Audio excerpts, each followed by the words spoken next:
तो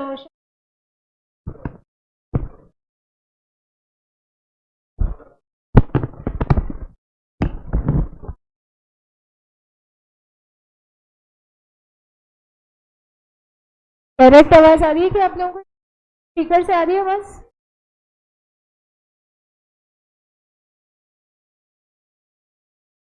चलिए, जो बढ़ते हैं इस चैप्टर पे आगे। सामान जो रास्ते में है उसको रुकवाते हैं।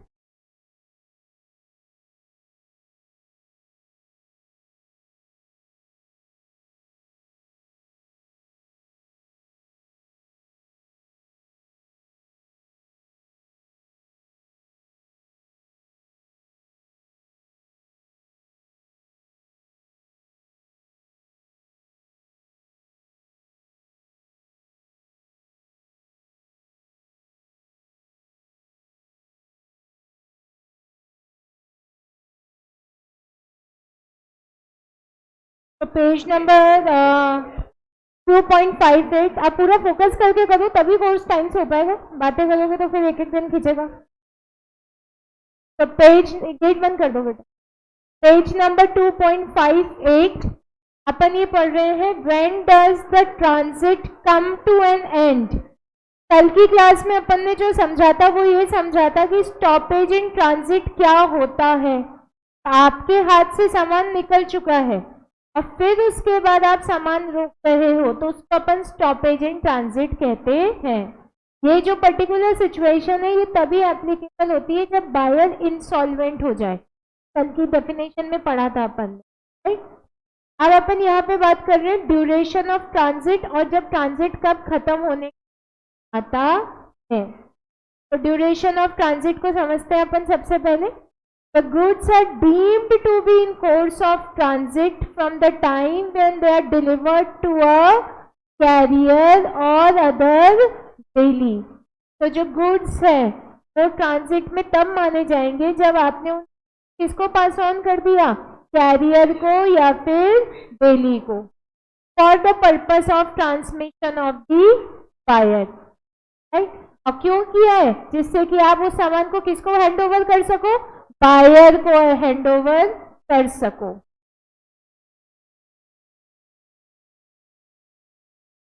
Until the buyer or his agent in that behalf takes delivery of them from such carrier or daily। तो जब तक बायर उस सामान की डिलीवरी नहीं देता और आपके हाथ से सामान निकलता है, वो जो टाइम पीरियड है वो टाइम पीरियड कहलाता है आपका duration of transit. When does the transit come to an end? Transit कब एंड होता है आपका?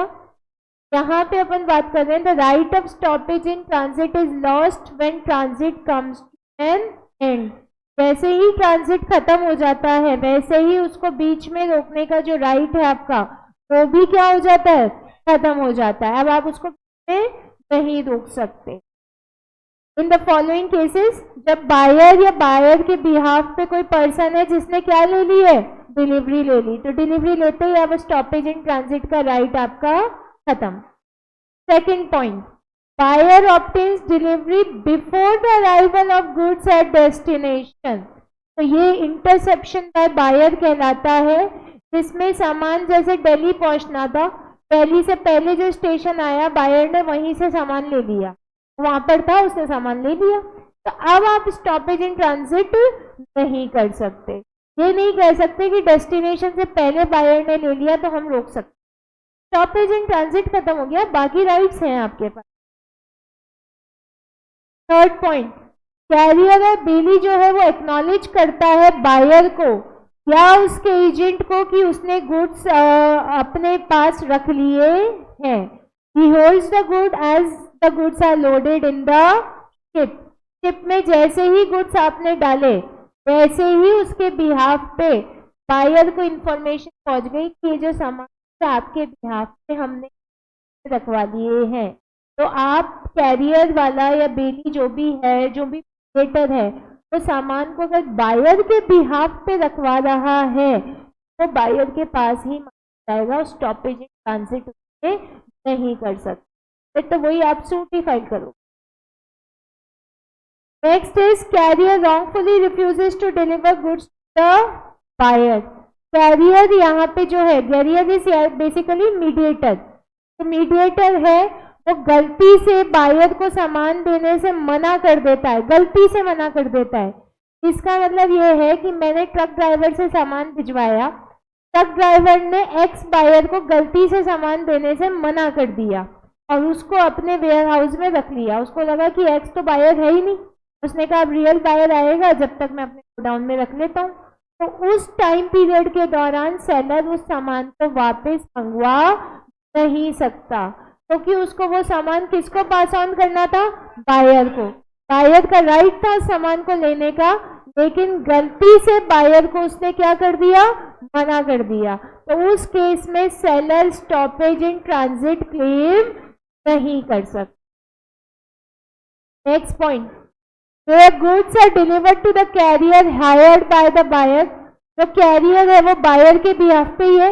ये वाला पॉइंट और ये वाला पॉइंट आपका सेम ही है, या तो बायर ने हायर किया है कैरियर को या बायर के बिहाफ पे कैरियर सामान ले रहा है। इन एनी केस सेलर का जो स्टॉपेज इन ट्रांजिट का कॉन्सेप्ट है वो खत्म हो जाए, राइट। तो कैरियर जैसे जो ट्रक ड्राइवर है वो बायर ने हायर करके भेजा है, तो जब बायर ने हायर करके भेजा है तो बायर का राइट बन गया उस पर। आप स्टॉपेज इन ट्रांजिट को एक्सरसाइज नहीं कर सकते, इसका मतलब ये नहीं है कि आप अपने राइट्स को एक्सरसाइज नहीं कर सकते।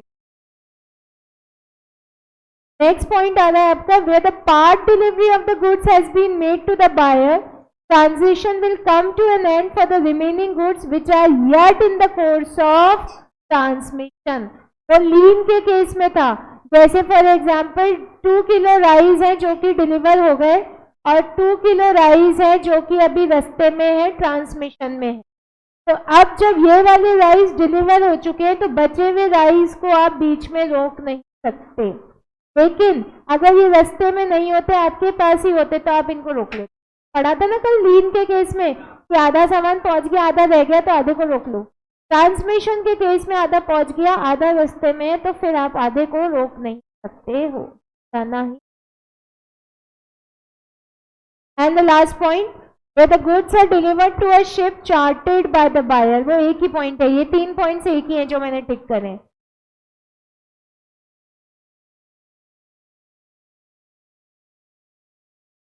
आधा सामान पहुंच गया ना तो अब आप स्टॉपेज इन ट्रांजिट नहीं कर सकते, सामान तो पहुंचेगा ही पहुंचेगा। अब आप वहां पहुंचने के बाद क्या एक्शन लेते हो वो आप डिसाइड कर सकते, बीच से वापस नहीं आधे सामान। वहां से क्या डिसाइड होता है, हाँ अगर आप ये डिसाइड करो वहां से सारा सामान ही वापस मंगवाना है क्योंकि इंस्टॉलमेंट हुआ तो कोई पैसा नहीं देगा, सारे सामान को ही मंगवा लो फिर। लेकिन अपन सिर्फ स्टॉपेज इन ट्रांजिट की बात कर रहे हैं कि बीच से सामान नहीं। ये जो पॉइंट मैंने आपके सर्कल करे ये तीनों एक जैसे ही पॉइंट्स हैं। ये कह रहे हैं कि या तो बायर के बिहाफ पे कैरियर है या कैरियर को बायर ने हायर किया है तो बायर ने ही हायर कर रखा है। ये तीनों एक जैसी बातें कर रहे हैं, अलग अलग बात लिखा हुआ है, आप लोग एक ही तरीके से इसको याद कर सकते। तो ये था अपना स्टॉपेज इन ट्रांजिट कब एक्सरसाइज नहीं हो। अब अपन नेक्स्ट पॉइंट पे आ रहे हैं, इस पे how stoppage in transit is affected. आपके जो इन्होंने चार्ट दे रखा है इस चार्ट को समझ, by taking actual possession of goods by giving notice to carrier not to deliver the goods। तो स्टॉपेज इन ट्रांजिट कैसे इफेक्टिव माना जाएगा, जब आप सामान को बीच में रोकोगे और कैरियर को क्या दोगे, नोटिस कि ये सामान बायर को डिलीवर करने की जरूरत नहीं है। आपने कैरियर को बोला बस सामान रोक दो और ये नहीं बोला कि बायर को देने की जरूरत नहीं है, तो वो स्टॉपेज इन ट्रांजिट नहीं माना जाएगा।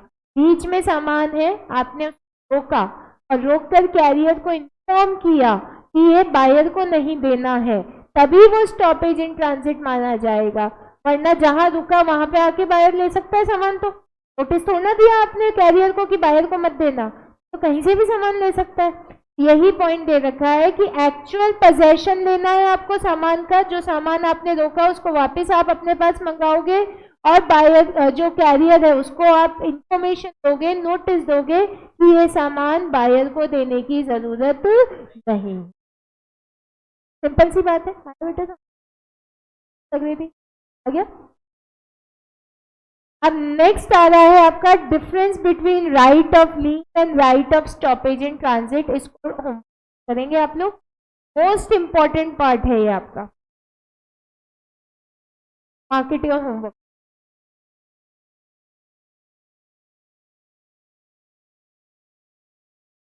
तो आप लोग कल पढ़कर आओगे और इन केस अगर कोई डाउट आता है तो आप लोग पूछेंगे। ये सबसे इंपॉर्टेंट पार्ट है, इसमें से क्वेश्चन पूरा बन सकता है समझ में, लेकिन सब कुछ आ जाएगा, डाउट आएगा नहीं क्योंकि सारी चीजें वही है जो रिपीटेड। नेक्स्ट है अब आपका इफेक्ट ऑफ सब सेल और प्लेज बाय बायर। इसमें दो सिचुएशंस इन्होंने दे रखी है कि बायर ने या तो सामान को क्या कर दिया, गिरवी रख दिया, या फिर उस सामान को आगे किसी और जने को सेल आउट कर दिया। तो उस केस में क्या इफेक्ट होगा, तो देखिए इसको पहले। द राइट ऑफ लीन और stoppage is transit is not affected by the buyer selling or pledging the goods unless the seller has assented to it. This is based on the principle that a second buyer cannot stand in a better position than his seller.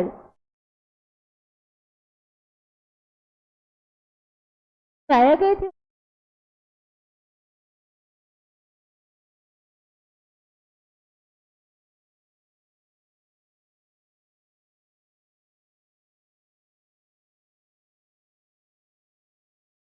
ए ने कोई x product है जो कि B को cell किया, उसी सामान को बी ने फिर किसको सेल कर दिया, सी को। तो बी ने सी को जो सामान सेल किया उसको कहते हैं अपन सब सेल, राइट? या तो सेल कर दी फर्दर सब सेल, या गिरवी रख दिया pledge.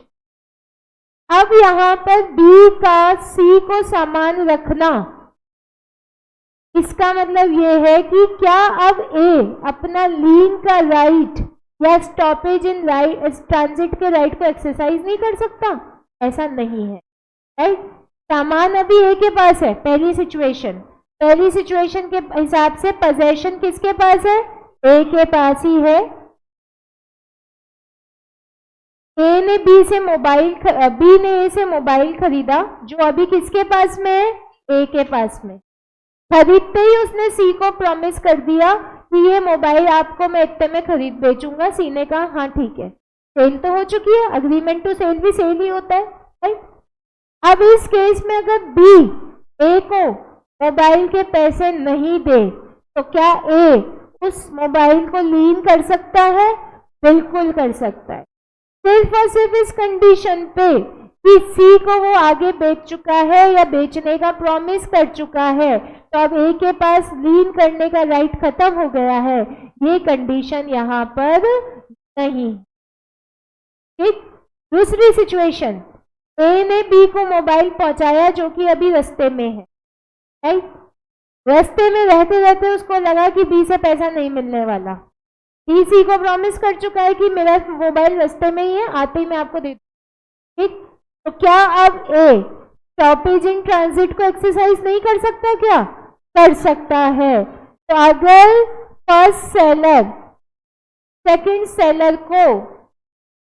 First buyer second buyer को अपना सामान गिरवी रख दे या सेल कर दे, तो उसके हिसाब से जो सेलर है का लीन का राइट या सब ट्रांजिट का राइट बेकार नहीं जाता, कर सकता है जब तक उसके हाथों में है या रास्ते में। ठीक है, तो आप वापस इस लाइन को देखिए। अब अच्छा एक चीज और, अब इसमें अगर सेलर ने ही अपनी असेंट दे दी, सेलर ने ही कहा कि हाँ तुम थर्ड पर्सन को सेल कर दो, पैसे बाद में दे देना, राइट? तो आप सेलर नहीं कर सकते।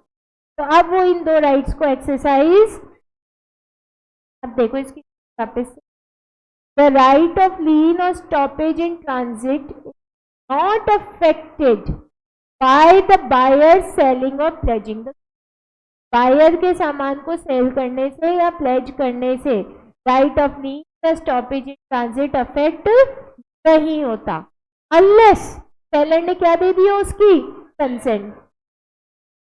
This is based on the principle that a second buyer cannot stand in a better position than his seller. तो वो अपने सेलर से बेटर पोजीशन नहीं ले सकता। This clear to everybody? Any doubt?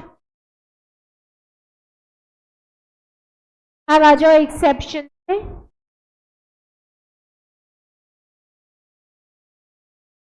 Exceptions के पॉइंट अपन पढ़ रहे हैं यहाँ पर, जिसमें अपन ये बात कर रहे हैं कि where unpaid sellers right of lien and stoppage in transit are defeated. मतलब जो अनपेड सेलर का लीन का राइट है या स्टॉपेज इन ट्रांजिट का राइट है, किन केसेस में वो डिफीट हो जाएगा, राइट?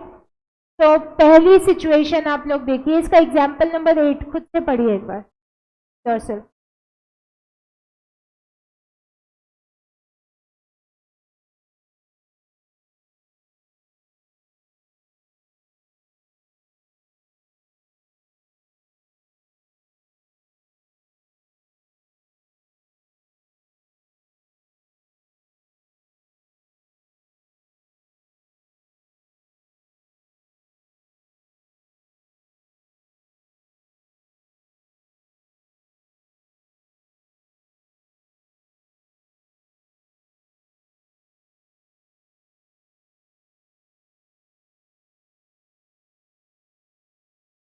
आया क्या समझ? बहुत या पूरा?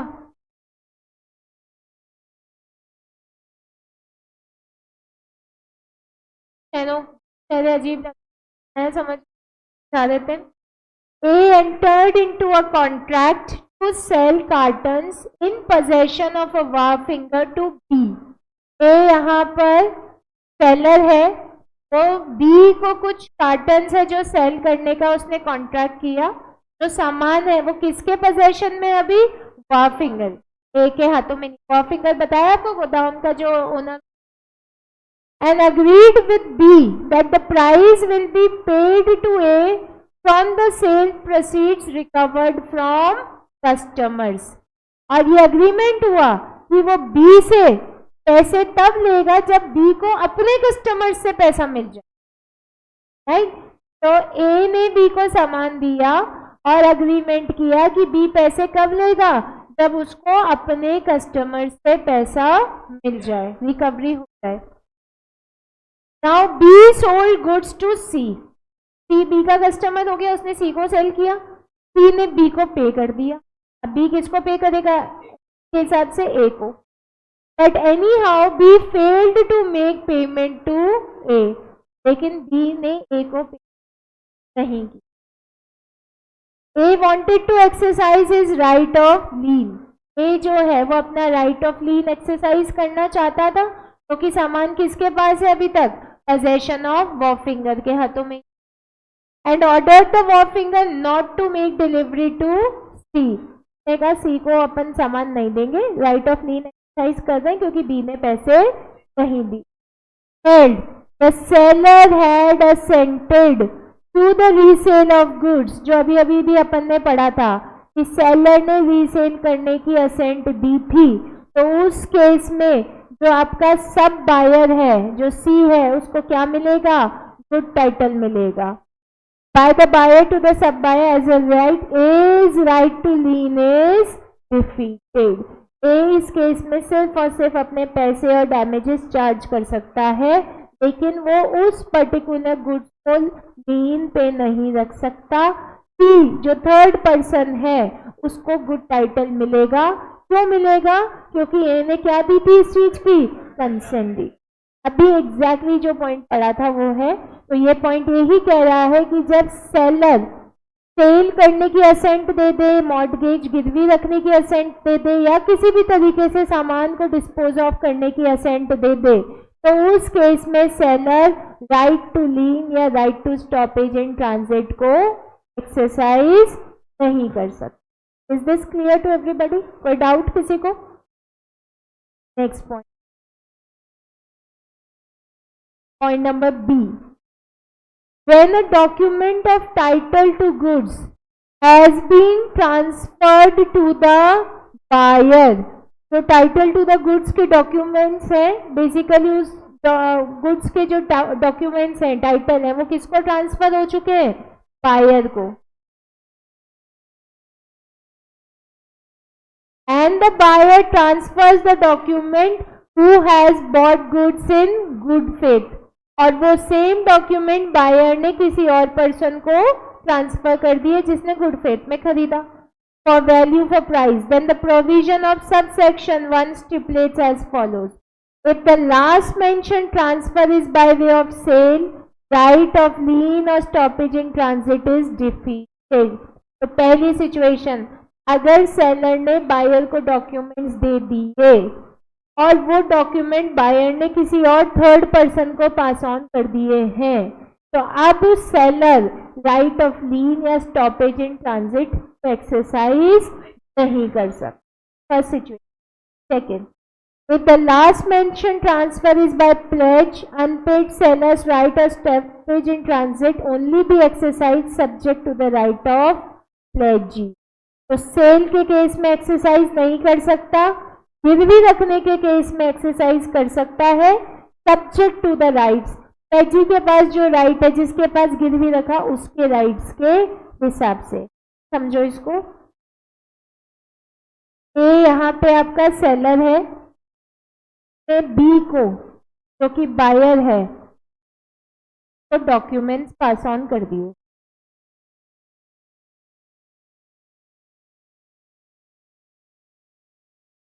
बी ने वो डॉक्यूमेंट्स किसको पास ऑन कर दिए? सी को। सी ने वो डॉक्यूमेंट्स कैसे लिए? गुड फेथ में। ठीक है, अब ये बी और सी के बीच में जो ट्रांजैक्शन हुआ वो फर्स्ट ट्रांजैक्शन तो हुआ बेटा सेल का, राइट। सेल का ट्रांजैक्शन जब हो रहा है तब ए राइट टू लीन या right to stoppage in transit को एक्सरसाइज नहीं कर सकता। ठीक, दूसरा ट्रांजैक्शन यहां पे हो रहा है आपका प्लेज का, गिरवी रखने का। तो इस केस में जो सी है वो क्या हो गया? अपना प्लेजी, जिसके पास आपने सामान गिरवी रखा है। तो जब तक उसके राइट्स अफेक्ट नहीं हो रहे, जब तक वो म्यूचुअल कंसेंट से हामी भर रहा है, तब तक ए के पास राइट है कि वो स्टॉपेज इन ट्रांजिट या लीन को एक्सरसाइज कर ले। सिंपल सी बात है, गिरवी रखे हुए सामान में अगर सी की हामी हो तो ए इन राइट्स को एक्सरसाइज कर सकता है, वरना नहीं कर।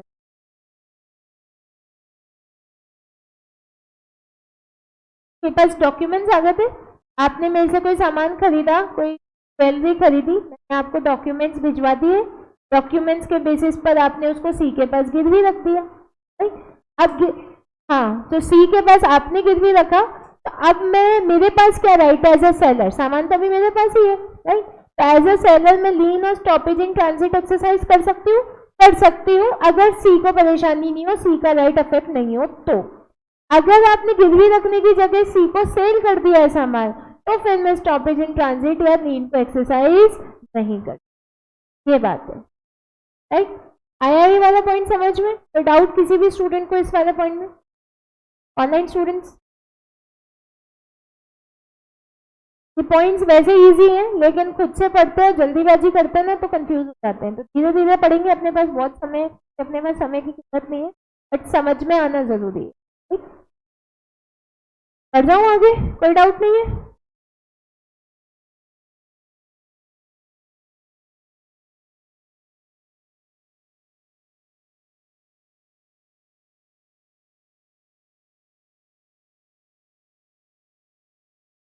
नेक्स्ट है अब आपका इफेक्ट ऑफ स्टॉपेज।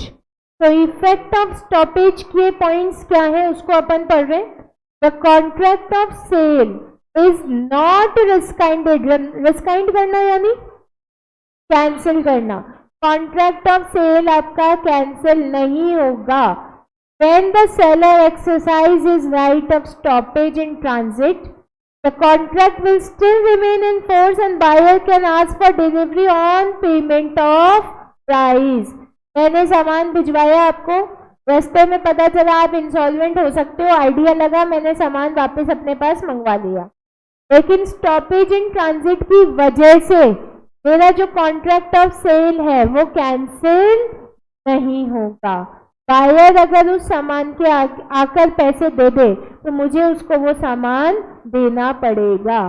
तो स्टॉपेज इन ट्रांजिट बेसिकली एक तरीके से रेमेडी है कि पैसा नहीं मिलता तो अपने पास सामान है, राइट। लेकिन इसका मतलब ये नहीं कि आपने सामान बीच में रोका तो आपने कॉन्ट्रैक्ट ही कैंसिल कर, ये बिल्कुल भी मतलब नहीं है। Is this clear? Next, section 54, right of resale. So the right of resale is very valuable right given to an unpaid seller. अब बायर से अगर उसको ऐसा लग रहा है कि सामान भी नहीं आ रहा, अब सामान आ गया है लेकिन पैसा नहीं आ रहा, आने के चांसेस भी नहीं, बहुत टाइम निकल चुका है, तब उस सेलर उस सामान को अपने पास थोड़ा रखेगा, क्या करेगा, किसी और को सेल करेगा। तो ये राइट किसके पास है? सेलर के पास में। In the absence of this right, unpaid sellers or other rights against the good that is lien or transit would not be of much use. अगर रीसेल करने का राइट ही नहीं है आपके पास तो बीच में सामान को रोक के क्या करोगे?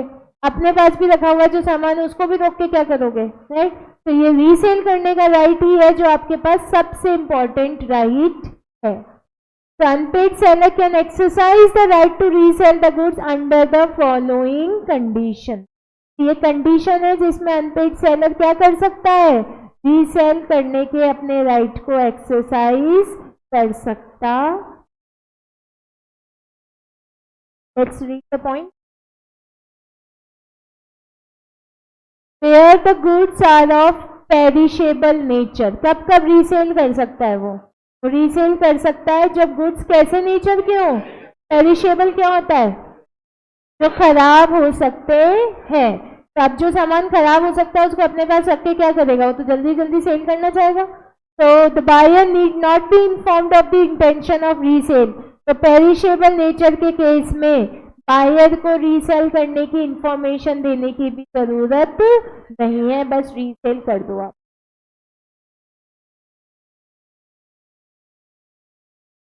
Point number 2, where he gives notice to the buyer of his intention to resell the goods.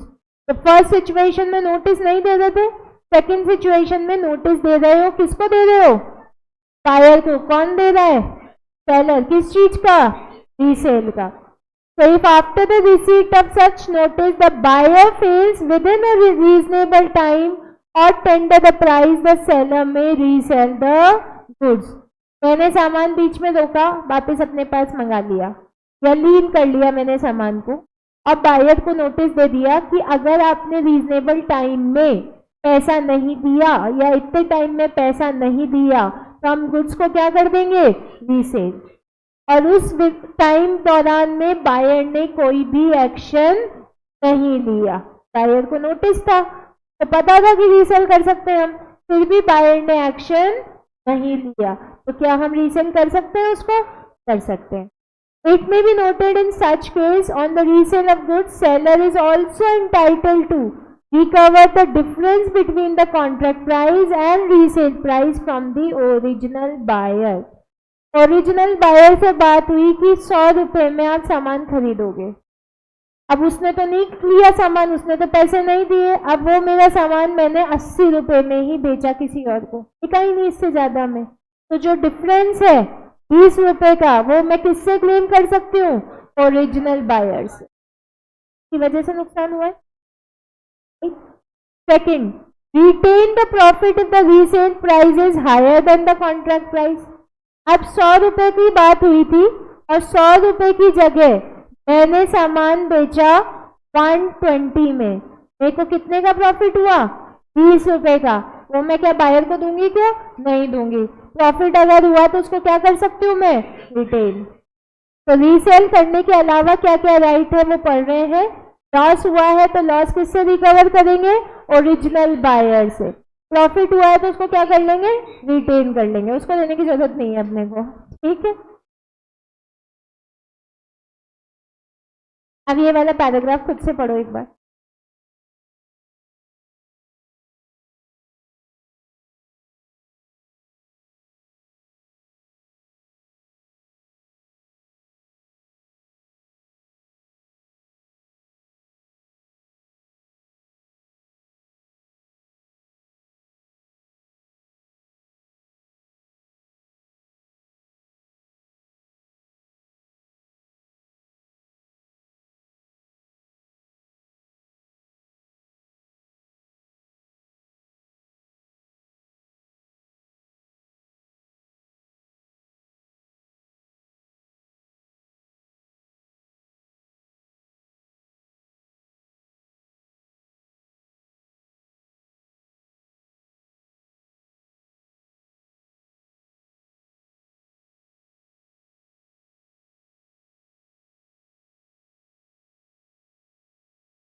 पढ़ा आप लोगों ने?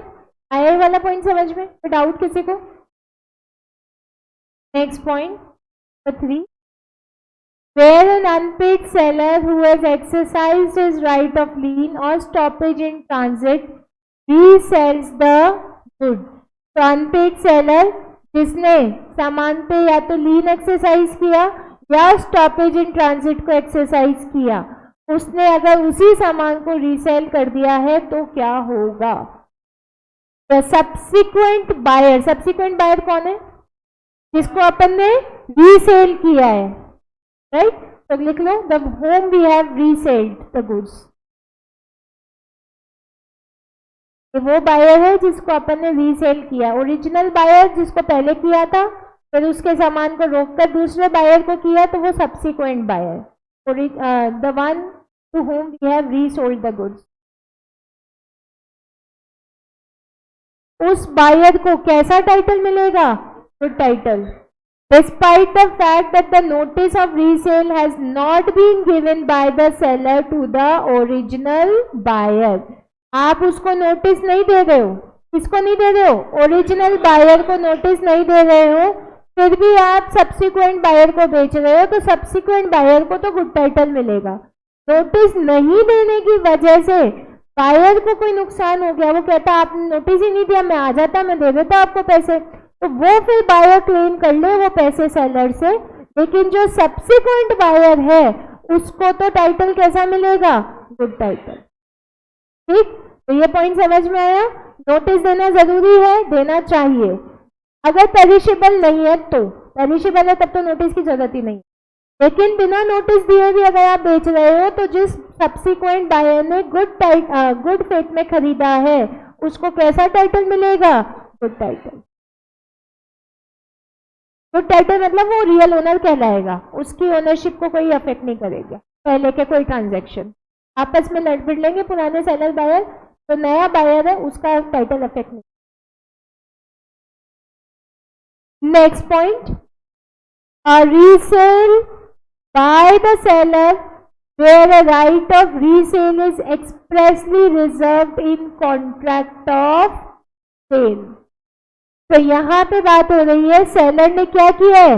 रीसेल, और इस रीसेल के राइट को उसने कॉन्ट्रैक्ट में क्या कर रखा था?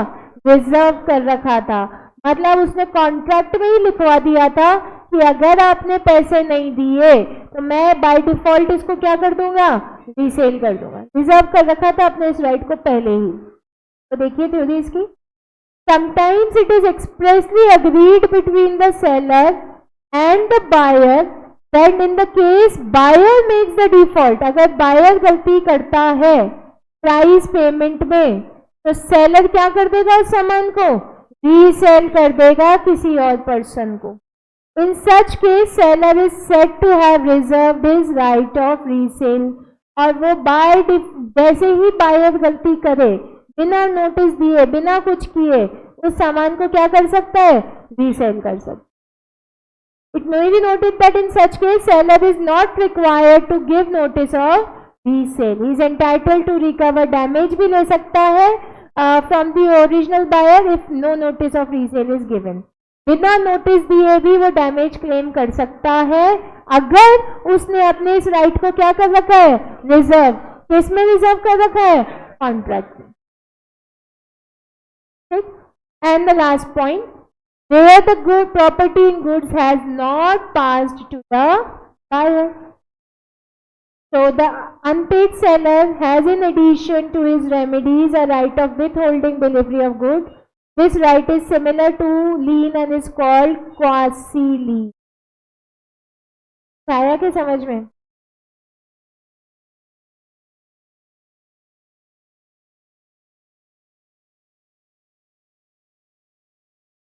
The unpaid seller has, in addition to his remedy, a right of withholding delivery of the goods.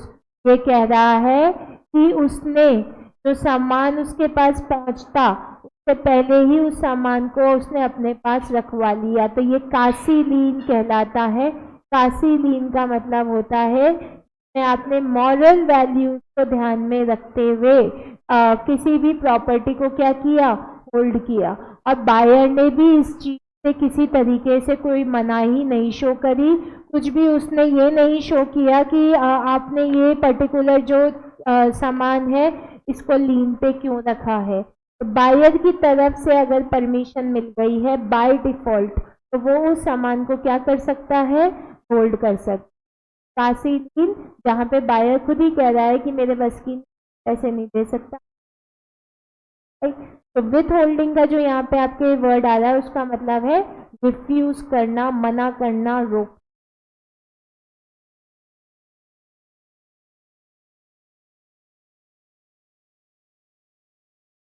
रोकना।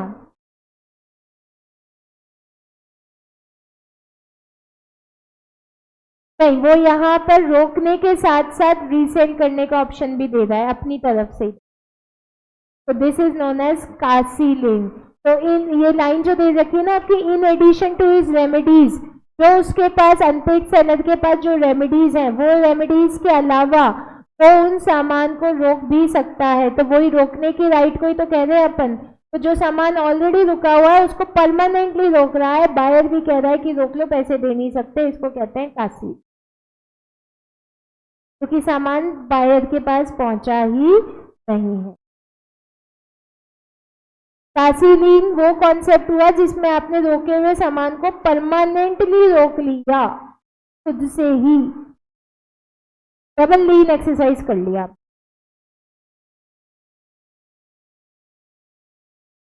ठीक है, तो ये तो थे आपके राइट ऑफ रीसेल के कॉन्सेप्ट्स। अब आपका जो इस चैप्टर में बच रहा है वो एक तो रेमेडी बच रहा है और एक ऑक्शन बच रहा है। तो रेमेडी और ऑक्शन से पहले जो सेक्शन 55 to 61 है उसको तो आज कंप्लीट कर लेते हैं, जिससे कि क्वेश्चंस कर लेंगे, कल आपका कोर्स खत्म हो जाए।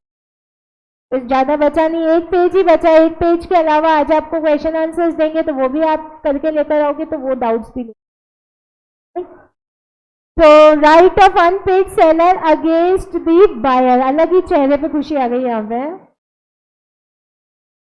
तो right of unpaid seller, unpaid seller के क्या क्या राइट्स हैं, आप राइट्स के नाम पढ़ेंगे ना उससे ही आपको समझ में आ जाएगा कि क्या क्या राइट्स हैं। क्या अनपेड सेलर प्राइस के लिए सूट फाइल कर सकता है? कर सकता है। फर्स्ट पॉइंट देखिए आप लोग यहाँ पर, एक बार पढ़ो आप लोग इसको।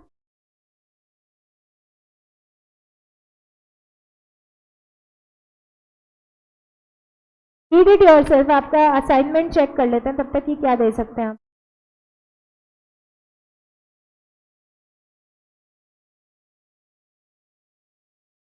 दे सकते हैं, ये टॉपिक पढ़ लो फिर सब कुछ दे सकते हैं,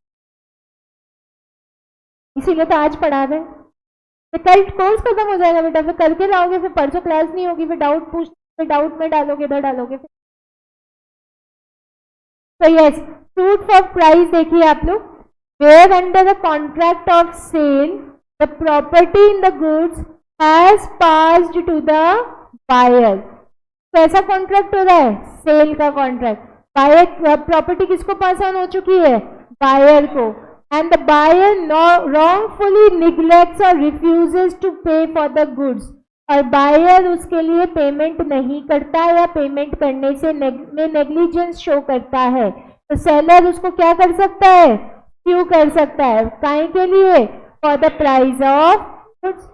चल सी बात है, इसको कितना घुमा के लिखा है इन्होंने।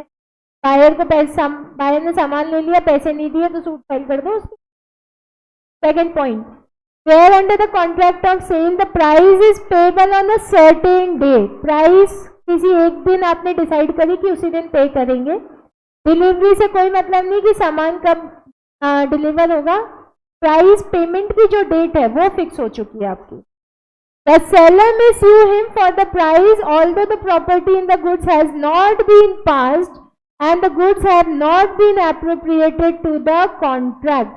तो अगर उस डेट को बायर सामान पैसे देने से मना कर देता है तो सेलर उस पर्टिकुलर केस में भी बायर को क्या कर सकता है? स्यू कर सकता है। चाहे उसको आपने बायर को सामान नहीं दिया, चाहे बायर ने सामान को सेलेक्ट भी नहीं किया, अप्रोप्रिएट करना यानी चूज भी नहीं किया उसने कौन सा सामान खरीदना है, उससे फर्क ही नहीं पड़ता। आपने खुद ने कॉन्ट्रैक्ट में ये बात करी कि सामान डिलीवर होता है चाहे नहीं होता है, सेलेक्ट होता है चाहे नहीं होता है, हम तो एक्स डेट को आपको पैसा देंगे। अब अगर एक्स डेट को बायर पैसा नहीं दे रहा है और सामान आपके पास ही है तो भी आपके पास राइट है बायर को स्यू करने का। अब प्राइस आप उसमें कितनी क्लेम कर पाओगे वो अलग बात है, क्योंकि सामान गया नहीं ना आपके हाथ से, तो आपको प्राइस कम मिलेगी, लेकिन आप स्यू कर सकते हैं। तो दो सिचुएशन, पहली सिचुएशन में प्राइस पे नहीं करी, दूसरे में डेट डिसाइडेड है, सामान पहुंचा नहीं पहुंचा, अप्रोप्रिएट हुआ नहीं हुआ, डिलीवर हुआ नहीं हुआ, ये सब चीजें इनएप्लीकेबल है, इनका कोई पॉइंट नहीं। Is this clear to everybody? Next point, sued for damages for non-acceptance, where the buyer wrongfully neglects or refuses to accept and pay for the goods. जो बायर है वो सामान को wrongfully देने से मना कर रहा है, एक्सेप्टेंस नहीं दे रहा। सेलर किसके लिए सूट फाइल कर सकता है? डैमेजेस के लिए। उसने कहा आपने एक्सेप्ट नहीं करोगे, कोई और उससे कम में करेगा, मुझे नुकसान हो जाएगा, आप मुझे डैमेज दो। तो यहाँ पर लिख लीजिए, फर्स्ट लाइन को पूरे को अंडरलाइन कर लीजिए आप। अब डैमेज का मेजरमेंट आपके कॉन्ट्रैक्ट एक्ट के सेक्शन 73 से होगा। अपन ने पढ़े थे ना डैमेजेस, एंटिसिपेटेड डैमेजेस, पेनल्टी, याद आ रहे?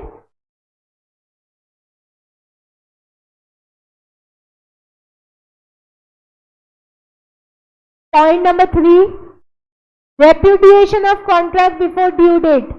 बायर ने अगर ड्यू डेट से पहले कॉन्ट्रैक्ट को क्या कर दिया? कैंसिल कर दिया। सेलर उस कॉन्ट्रैक्ट को क्या मानेगा? रेस्काइंडेड। और किसके लिए डैमेज क्लेम करेगा? ब्रीच के लिए। एंटिसिपेटरी ब्रीच याद आ रहा है? एक्शन होने से पहले या एक्शन होने के दौरान, राइट?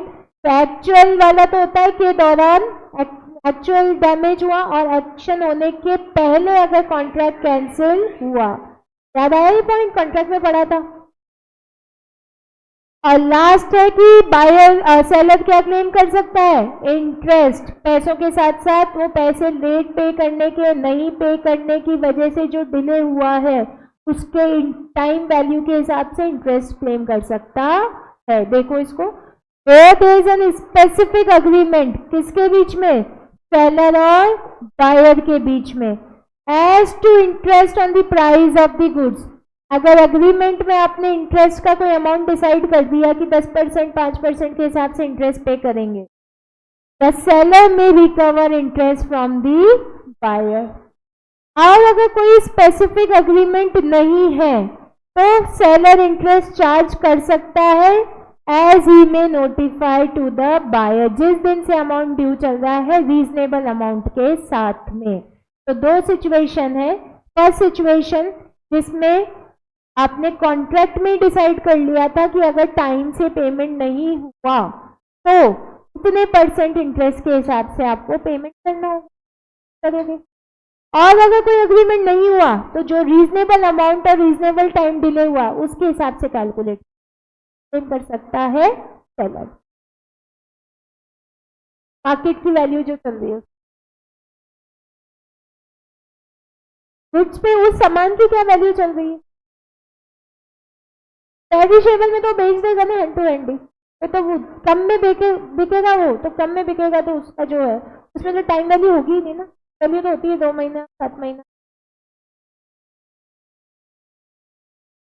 अब आपका इस पर्टिकुलर चैप्टर में रेमेडीज बच रही है और ऑक्शन सेल बच रहा है, बस 1-1.5 पेज का चैप्टर बच रहा है, कल आराम से हो जाएगा।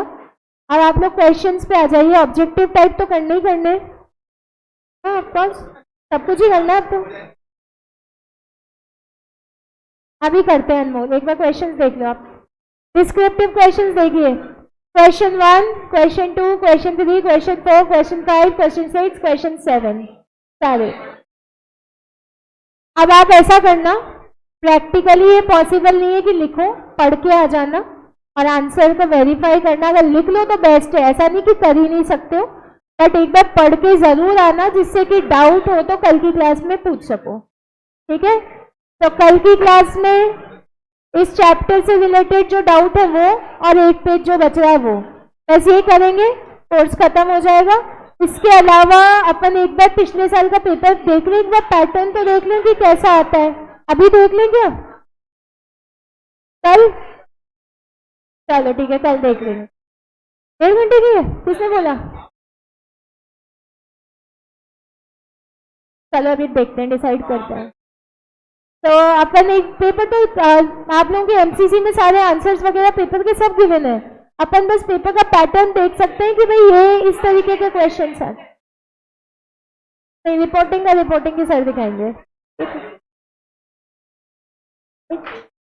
जिसकी क्लास में जो चल रहा है वो वही करेंगे। ऑलराइट, कोई डाउट?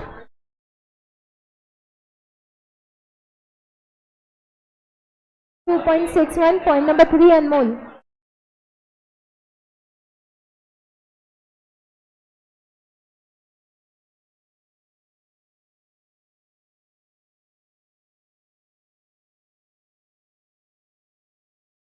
ये वाला point Anmol, unpaid sellers exercises right of lien और स्टॉपेज इन ट्रांसिट।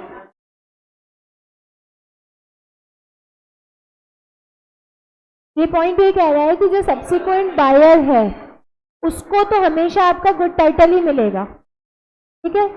तो सब्सिक्वेंट बायर जो आपका नया बायर है जिसको आपने रीसेल किया है उसको हमेशा गुड टाइटल मिलेगा against the original buyer.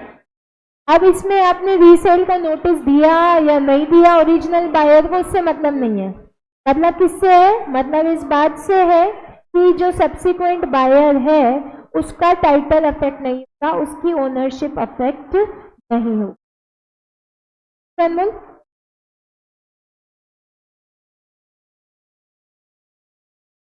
Decide करना, टेंडर करना नहीं, ऑफर करना।